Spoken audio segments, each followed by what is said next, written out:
வணக்கம். அமரர் கல்கியின் பொன்னியின் செல்வன் பாகம் 5 தியாக சிகரம் அத்தியாயம் 91 மலர் உதிர்ந்தது. வந்தியத்தேவன் ஓலையை வாங்கி கொண்டு வானதியை பார்த்து, இளவரசி, என்னை தங்களுக்கு நினைவிருக்கிறதா? அடியோடு மறந்துவிட்டீர்கள் என்றளவா நினைத்தேன் என்றான். ஐயா, தங்களை எவ்வாறு நான் மறக்க முடியும்? எனக்கும் என் கணவருக்கும் தாங்கள் செய்துள்ள உதவிகளைத்தான் எப்படி மறக்க முடியும் என்றாள் வானதி. அதனால்தான் நான் இல்லாத சமயம் பார்த்து தங்கள் திருமணத்தை நடத்தி கொண்டீர்களாக்கும் என்றான். வானதி குறும்பு புன்னகையுடன், ஆமாம், தாங்கள் இருந்திருந்தால் பொன்னியின் செல்வர் மகுடாபிஷேகத்தைப் போல் திருமணமும் நடந்திருக்கலாம் அல்லவா? தாங்கள் என்ன சூழ்ச்சி செய்திருப்பீர்களோ என்னமோ, யார் கண்டது என்றாள்.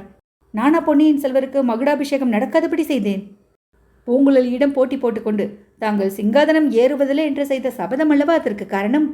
படகுக்கார பெண்ணுக்கு அதிர்ஷ்டம் அடித்தது, என் மீது குறைப்பட்ட என்ன பயன் என்றான் வந்தியத்தேவன். அவளே அந்த அதிர்ஷ்டத்தை அனுபவிக்கட்டும். அதற்காக அவள் பேரிலும் எனக்கு குறையில்லை, தங்கள் பேரிலும் குறையில்லை, மகிழ்ச்சிதான். ஆனால் தங்களுடைய திருமணத்துக்கு நாள் குறிப்பிடும்போது மட்டும் நல்ல ஜோதிடராக பார்த்து நாள் குறிப்பிட செய்யுங்கள் என்றாள். குழந்தை ஜோதிடரையே நாள் வைக்க சொன்னால் போகிறது. தங்களுக்கெல்லாம் அவரிடத்திலே தானே நம்பிக்கை என்று வானதியை பார்த்து சொன்னான் வந்தியத்தேவன்.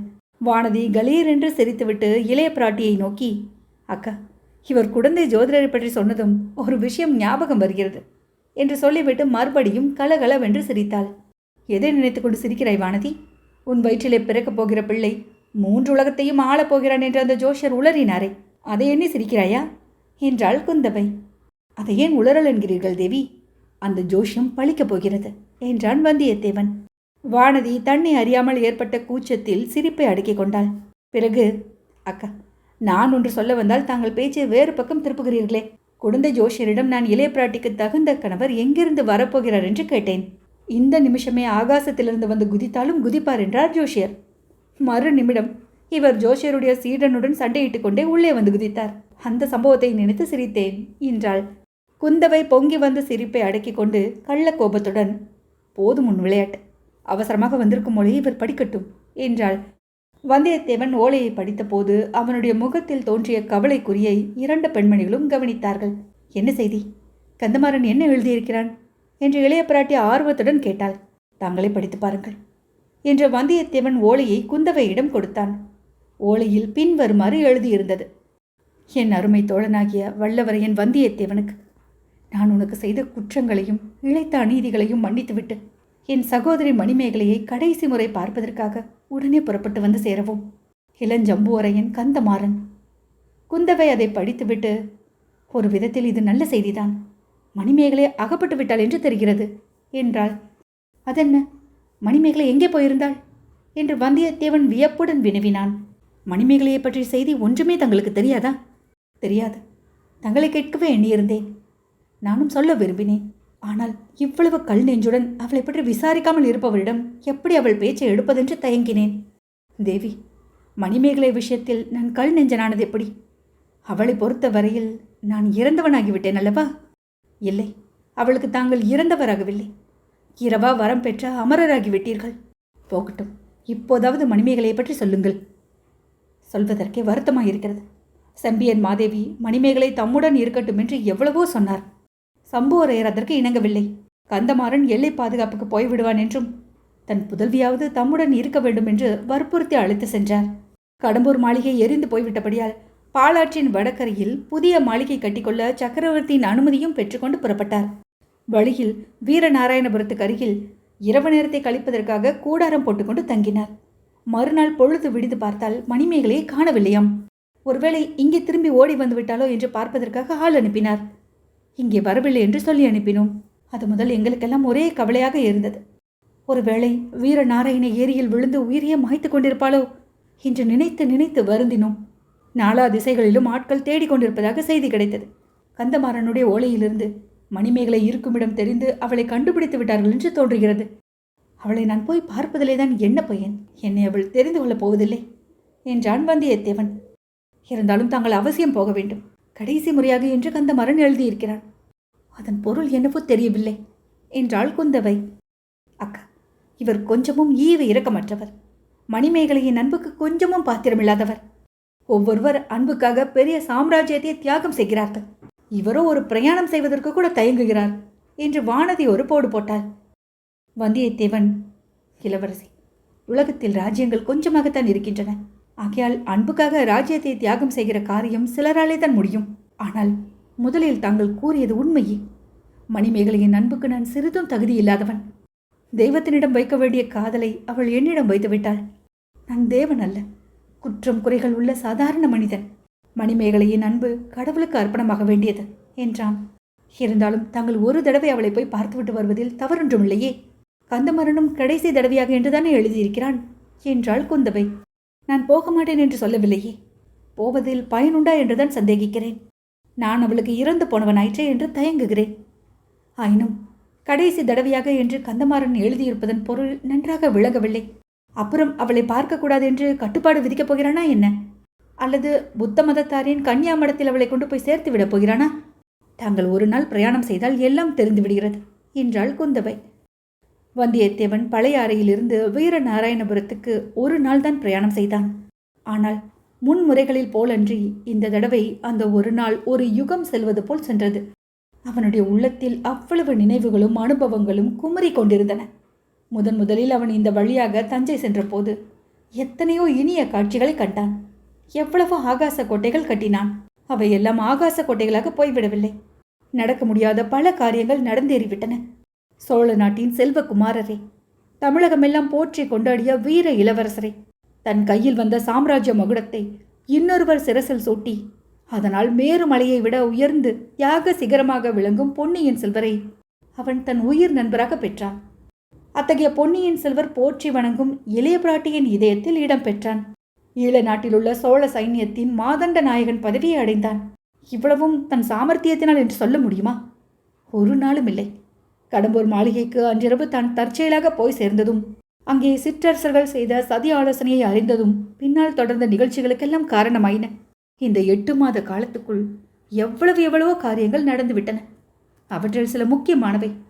வானத்தில் தோன்றிய தூமகேது தன்னுடைய விபரீத செயலை புரிந்துவிட்டு மறைந்தது. ஆதித்த கரிகாலர் மறைந்து விட்டார். வால் நட்சத்திரத்துக்கும் ஆதித்த கரிகாலருக்கும் சம்பந்தம் இருக்க முடியுமா? லட்சக்கணக்கான மக்கள் அத்தகைய நம்பிக்கை கொண்டிருப்பது பொய்யாகுமா? வானத்தில் ஊழி காலம் சஞ்சரிக்கும் கிரகங்களுக்கும் நட்சத்திரங்களுக்கும் இந்த மண்ணுலகில் இன்று தோன்றி நாளை மறையும் மனிதர் வாழ்வுக்கும் என்ன சம்பந்தம் இருக்க முடியும்? ஆயினும் மனிதர்கள் அறிய முடியாத ஏதோ ஒரு அதீதமான சக்தி, ஏதோ ஒரு மாற்றுதற்கரிய நியதி மனிதர் வாழ்வை நடத்தி வைக்கிறது என்பதில் சந்தேகமில்லை. எல்லாவிடில் சென்ற 8 மாதங்களில் தான் எத்தனையோ இடுக்கண்களில் அகப்பட்டு கொண்டு அவற்றிலிருந்து எவ்வாறு மீண்டிருக்க முடியும்? எத்தனை பேர் அந்தந்த இடுக்கண்களிலிருந்து தப்பித்துக் கொள்ள தனக்கு உதவி செய்திருக்கிறார்கள். அவர்களையெல்லாம் அந்தந்த சமயத்தில் தனக்கு உதவி புரிவதற்காக கொண்டு வந்து சேர்த்தது யார்? அந்த அதிசயமான சக்தியைத்தான் பெரியோர்கள் இறைவன் என்று போற்றி வணங்குகிறார்களா? சிவன், திருமால், மகாசக்தி என்றெல்லாம் பெயர் கொடுத்து பாடி பரவுகிறார்களா? மிக மிக நெருக்கடியான சந்தர்ப்பங்களில் அவனுக்கு எதிர்பாராத விதமாக கிடைத்த உதவிகளை நினைத்த போது வந்தியத்தேவனுக்கு ஒரே வியப்பாக இருந்தது. உதவி செய்தவர்களை நினைத்த போது உள்ளம் முருகியது. கந்தமாறன் பின்னால் தனக்கு எவ்வளவு தீங்கிழைத்த போதிலும் முதலில் அவன் செய்த உதவியை என்று மறக்க இயலாது. ஆழ்வார்க்கடியான் அவனுக்கு எவ்வளவோ சகாயம் புரிந்தான். மோகினி உருக்கொண்ட ராட்சசி நந்தினியும் அவனுக்கு உதவினாள். அவனிடம் இளைய பிராட்டி இன்னமும் கொண்டிருக்கும் உள்ள கனிவை நினைத்து அவன் வியந்தான்.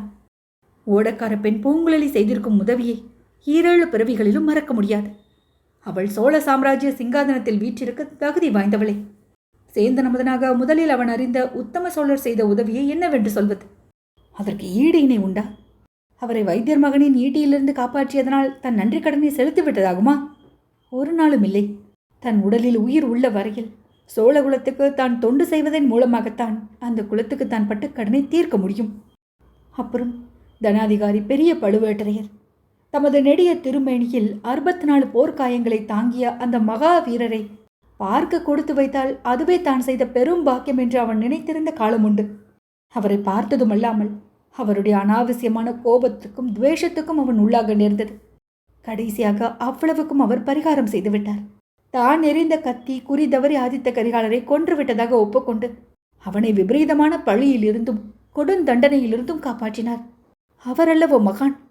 இனி அவருக்கு எந்த விதத்தில் அவனுடைய நன்றியை செலுத்த முடியும்? இவர்கள் எல்லோரும் இருக்கட்டும்.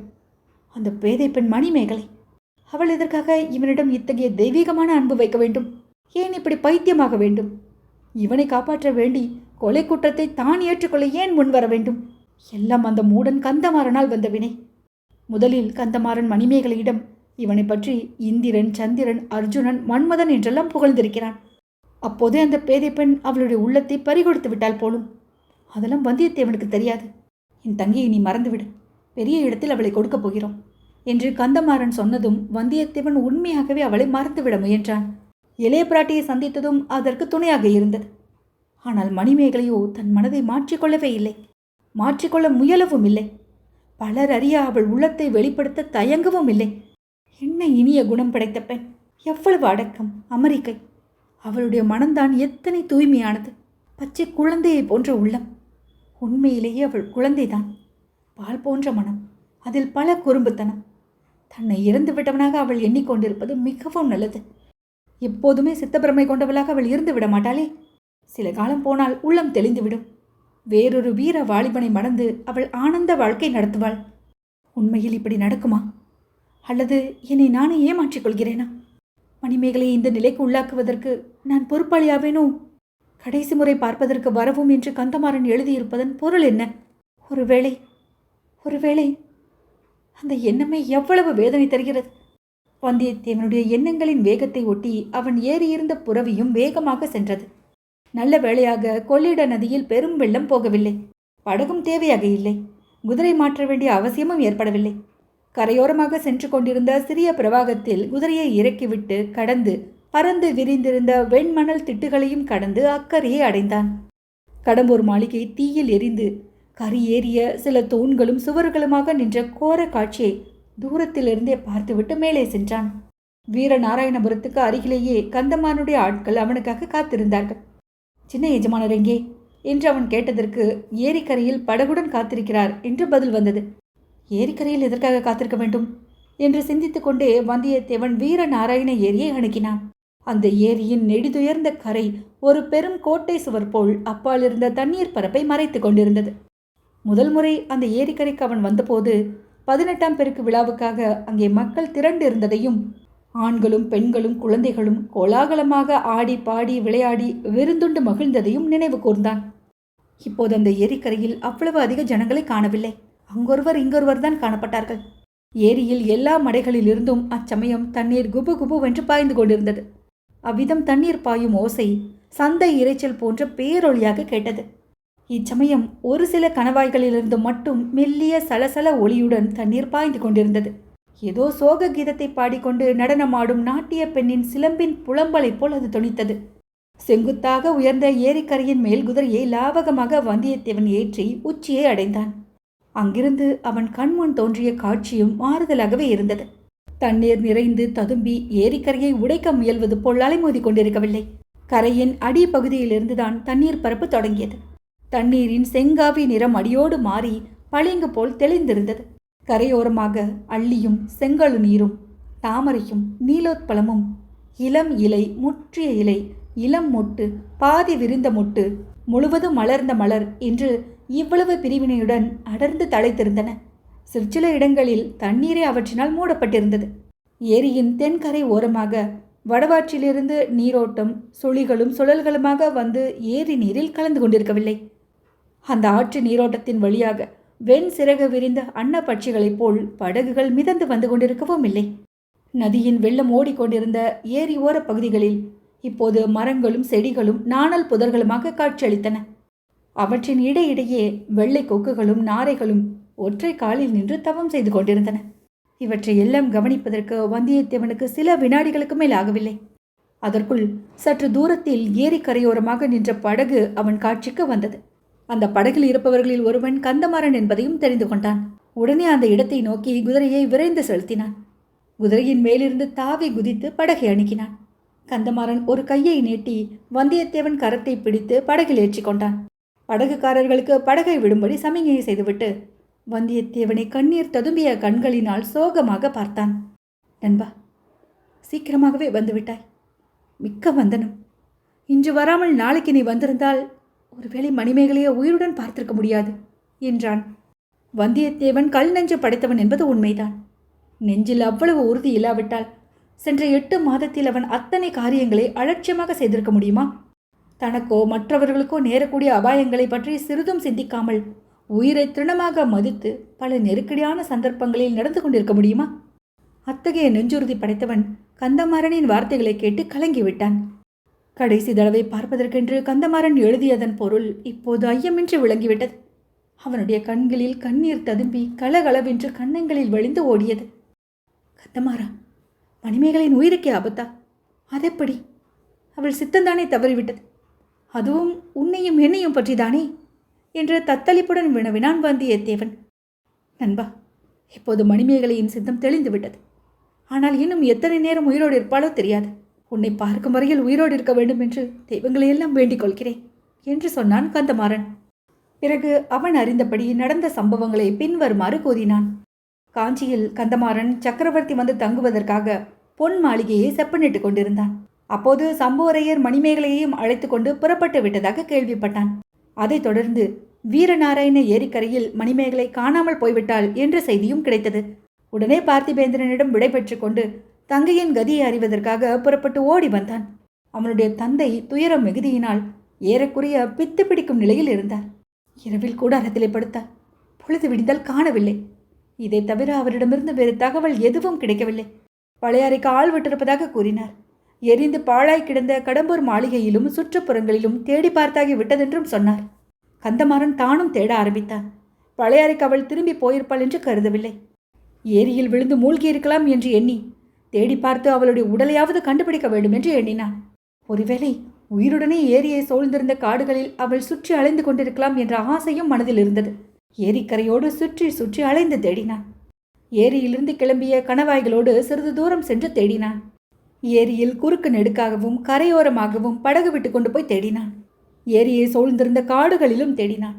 இம்மாதிரி சுமார் 4 தினங்கள் பயனற்ற தேடலில் சென்ற பிறகு ஏரியின் மேற்புறத்து தீவு ஒன்றில் அமைந்திருந்த நீராளி மண்டபத்தின் நினைவு கந்தமாறனுக்கு ஏற்பட்டது. வேட்டையாட போன கரிகாலனும் வந்தியத்தேவனும் நீர் விளையாட சென்ற நந்தினியும் மணிமேகலையும் அந்த நீராளி மண்டபத்தில் ஒரு நாள் சந்தித்து பொழுது போக்கியதும் நினைவு வந்தது. மணிமேகலை அந்த இடத்துக்கு படகின் உதவி இல்லாமல் தனியாக போய் சேர்ந்திருப்பது அசாத்தியமான காரியம். கரடி, சிறுத்தை முதலிய வனவிலங்குகள் நிறைந்த மேற்கு பகுதி காட்டின் வழியாக அவள் தன்னந்தனியாக அங்கே சென்றிருக்க முடியுமா? காட்டை கடந்திருந்தாலும் வழியில் சிறு கால்வாய்கள் பலவற்றை கடக்க வேண்டியிருந்திருக்குமே. இருந்தாலும் அதையும் பார்த்து விடலாம் என்று எண்ணி கந்தமாறன் படகில் ஏறி அந்த நீராளி மண்டபத்தை அடைந்தான். மண்டபத்தை நெருங்கியதும் பழைய நினைவுகள் பல அவன் உள்ளத்தில் குமரி கொண்டு தோன்றின. முதலில் மண்டபம் சூன்யமாகவே காணப்பட்டது. யாரும் அங்கே இருப்பதாக தோன்றவில்லை. மண்டப படித்துறையில் இறங்கி நின்று தான் கட்டிய மணக்கோட்டைகள் எல்லாம் வீணாகி போனதை எண்ணி பெருமூச்சு விட்டான். அவனுடைய பெருமூச்சின் எதிரொலியைப் போல் மற்றொரு பெருமூச்சின் ஒலி கேட்டு திடுக்கிட்டான். ஓடிப்போய் பார்த்தான். நீராளி மண்டபத்தின் மறுபக்கத்து படிக்கட்டில் மணிமேகலை கிடந்தாள். ஒட்டி உலர்ந்து வாடி வதங்கி கிடந்தாள். அவள் சேலை பல இடங்களில் கிழிந்திருந்தது. அவள் மேனியில் பல இடங்களில் கீறல்கள் காணப்பட்டன. முதலில் அந்த உடம்பில் உயிர் இருப்பதாகவே தோன்றவில்லை. பல நாள் பட்டினி கிடந்து திக்கு திசை தெரியாமல் காட்டில் அலைந்து கடைசியில் களைத்து விழுந்து இறந்து போனவளின் உடலாகவே தோன்றியது. அந்த காட்சியை கண்ட கந்தமாறனுடைய உள்ளத்தில் 1000 வேல்கள் பாய்வது போன்ற வேதனை உண்டாயிற்று. மணிமேகலை எடுத்து மடியில் போட்டுக்கொண்டு புலம்பினான். பெருமூச்சின் ஓசை நினைவுக்கு வரவே ஒருவேளை உயிர் ஒட்டி கொண்டிருக்கலாம் என்ற ஆசை ஏற்பட்டது. நல்ல தண்ணீர் கொண்டு வந்து முகத்தில் தெளித்தான். வாயில் ஊற்றினான். சூடு பிறக்கும்படி உடம்பெல்லாம் தேய்த்தான். சிறிது நேரத்திற்கெல்லாம் மணிமேகலை கண் திறந்து மலர மலர அவனை நோக்கி விழித்தாள். அண்ணா, நீதானா? நான் நினைத்தது உண்மையாயிற்று. சொர்க்கத்துக்கு போனால் உன்னையும் அவரையும் காணலாம் என்று எண்ணினேன். அவரெங்கே என்று மிக மெல்லிய குரலில் கேட்டாள். கந்தமாறன் பொங்கி வந்த அழுகையை சிரமப்பட்டு அடக்கிக் கொண்டு, வருவாரம்மா, வருவார் என்றான். மணிமேகலை தான் சொர்க்கத்தில் இருப்பதாக எண்ணுகிறாள். கந்தமாறனையும் சொர்க்கத்தில் பார்ப்பதாகவே கருதுகிறாள். வந்தியத்தேவனை பற்றி விசாரிக்கிறாள் என்பதை எல்லாம் கந்தமாறன் அறிந்து கொண்டான். அவளுக்கு மன அதிர்ச்சி ஏற்படாதபடி அவளுடைய நம்பிக்கையொட்டி பதில் கூறி சமாளித்தான். இதன் பிறகு மணிமேகலையின் உடம்பில் மேலும் உயிர் தளிர்க்க செய்வதற்கு தான் செய்த முயற்சிகளை பற்றியும், அவசரமாக ஓலை எழுதி வந்தியத்தேவனுக்கு அனுப்பி வைத்தது பற்றியும் இளஞ்சம்புவரையன் கந்தமாறன் கூறினான். கடைசியாக, நண்பா, நீ என் ஓலையை மதித்து வந்ததற்காக என் மனதில் எழும் நன்றியை சொல்லி முடியாது. மணிமேகலை இனி அதிக காலம் ஜீவித்திருக்க மாட்டார். அணையும் தருவாயில் உள்ள தீபச் சுடரை தூண்டிவிட்டால் சிறிது நேரம் எரியும் அல்லவா? அதுபோலத்தான் அவள் உயிர் சுடர் பிரகாசிக்கிறது. முக்கியமாக உன்னை காணும் ஆசையே அவளை இன்னும் உயிரோடு வைத்திருக்கிறது. நாம் எல்லோரும் சொர்க்கத்தில் இருப்பதாக அவள் நம்பியிருக்கிறாள். மாறாக நீ எதுவும் சொல்ல வேண்டாம். அவளை பார்த்ததும் உனக்கு துக்கம் உண்டாவதை இயல்புதான். அதையும் நீ கட்டுப்படுத்தி கொண்டு முகமலர்ச்சியுடன் பேச வேண்டும் என்று வேண்டிக் கொண்டான். படகு நீராழி மண்டபத்தை நெருங்கிவிட்டது. யாழிசையும் மெல்லிய குரலில் பாட்டிசையும் கலந்து கேட்டன. வந்தியத்தேவன் கந்தமாறனை நோக்கினான். ஆம், மணிமேகலைதான் யாழிசையுடன் சேர்ந்து பாடிக்கொண்டிருக்கிறாள் என்றான். படகிலிருந்து அவர்கள் இறங்கினார்கள். மணிமேகலை பாடுவது என்ன பாடல் என்பதை வந்தியத்தேவன் கவனமாக காது கொடுத்து கேட்டான். முன்னொரு சமயம் அதே நீராழி மண்டபத்தில் அவள் யாழிசையுடன் பாடிய அதே பாடல்தான். இனிய புனல் அருவித்தவள் இன்பமலை சாரலிலே கனிக்குளவும் மர நிழலில் கரம் பிடித்து உகந்ததெல்லாம் கனவு தானோடி சகியே நினைவு தானோடி புன்னை மரச்சோலையிலே பொன்னொளிரும் மாலையிலே என்னை வரச் சொல்லி அவர் கண்ணல் மொழி பகர்ந்ததெல்லாம் சொப்பனந்தானோடி அந்த அற்புதம் பொய்யோடி கட்டுக்காவல் தான் கடந்து கல்லறை போல் மெல்ல வந்து மட்டில்லாத காதலுடன் கட்டி முத்தம் ஈந்ததெல்லாம் நிகழ்ந்ததுண்டோடி நாங்கள் மகிழ்ந்ததுண்டோடி. பாடல் முடிகிற வரையில் வந்தியத்தேவன் படிக்கட்டிலேயே காத்து கொண்டிருந்தான். முடிந்தவுடன் படிகளில் ஏறி மண்டபத்தை அடைந்தான். மணிமேகலை அவனை பார்த்ததும் யாழை கீழே உருட்டிவிட்டு எழுந்திருக்க முயன்றாள். உடலில் பலம் இல்லாமையால் கால்களை ஊன்றி நிற்க முடியாமல் தள்ளாடி விழ பார்த்தாள். வந்தியத்தேவன் பாய்ந்து சென்று அவள் கீழே தரையில் விழாமல் தாங்கிக் கொண்டான். மெல்ல மெல்ல அவளை உட்கார வைத்து தானும் உட்கார்ந்து கொண்டான். மணிமேகலையை தன் மடியில் சாத்தி கொண்டான். மணிமேகலை அடிக்கடி அவன் முகத்தை அண்ணாந்து பார்த்தாள். அவன் வந்தியத்தேவன் தானா? அவள் படுத்திருப்பது அவனுடைய மடியில் தானா என்பதை பலமுறை பார்த்து உறுதி செய்து கொண்டதாக தோன்றியது. என் அண்ணன் என்னை ஏமாற்றவில்லை. சொர்க்கம் வெறும் சொப்பனமில்லை. இந்த அற்புதமும் பொய்யில்லை என்று அவள் இதழ்கள் மெதுவாக முணுமுணுத்தன. பொய்யில்லை மணிமேகலை, பொய்யில்லை. இது நிச்சயமாக சொர்க்கத்தான். நான் வந்திருப்பது உண்மைதான் என்றான் வந்தியத்தேவன். அவன் எவ்வளவு அடக்கிக் கொள்ள பார்த்து முடியாமல் கண்களில் நீர் ததும்பியது. மணிமேகலையின் முகத்தில் அவனுடைய கண்ணீர் துளிகள் முத்துப்போல் உருண்டு விழுந்தன. அவனை அறியாமல் விம்மல் ஒளியும் எழுந்தது. மணிமேகலையின் முகம் சிறிது நேரம் தெய்வீகமான சோபையினால் ஜொலித்தது. அவளுடைய நீண்ட கண்களிலிருந்து வெண்ணிலவின் கிரணங்கள் வீசி பிரகாசித்தன. மாதுளை மொட்டை நிகர்த்த அவளுடைய இதழ்கள் விரிந்து ஏதேதோ மதுரமான சொற்களை பொழிந்தன. வந்தியத்தேவன் எவ்வளவோ கவனமாக கேட்டான். ஆனால் அவள் என்ன சொன்னாள் என்பதை மட்டும் அவனால் தெரிந்து கொள்ள முடியவில்லை. எதற்காக தெரிந்து கொள்ள வேண்டும்? அவள் கூறியவை என்ன வார்த்தைகளாயிருந்தால் என்ன? இதயமாகிய பொற்கலசம் திறந்து அன்பாகிய அமுதம் பொங்கி வரும்போது வெறும் சொற்களின் உபயோகம் என்ன? சிறிது நேரத்திற்கெல்லாம் மணிமேகலையின் கனி இதழ்கள் குவிந்தன. கண்ணிமைகள் மூடின. முகத்தில் தவழ்ந்த தெய்வீக சோபை குன்றியது. அமைதி குடிகொண்டது. நீராழி மண்டபத்தின் மேலே படர்ந்திருந்த மரக்கிளையின் மீது இளந்தென்றல் வீசியது. மரக்கிளையில் குலுங்கிய செந்நிற மலர்களில் சில உதிர்ந்தன. மணிமேகலையின் உயிரும் அவளுடைய உடலில் இருந்து உதிர்ந்தது. உடலை பிரிந்த உயிர் எங்கே சென்றது? எவ்வழியே சென்றது? மந்த மாறுதத்துடன் கலந்து சென்றதா? இளங்காற்றில் எழுந்த சிற்றலைகளின் இனிய ஓசையில் ஏறி சென்றதா? இதய தாபம் துணிக்க பாடிய பூங்குயில்களின் மதுர கீதத்துடன் ஒன்றாக்கி விண்ணில் பறந்து சென்றதா? எங்கே சென்றது? சகல புவனங்களையும் சகல ஜீவராசிகளையும் ஆக்கி அழித்து அழிக்கும் பரம்பொருளின் பாதார விந்தத்துக்கு சென்றதா?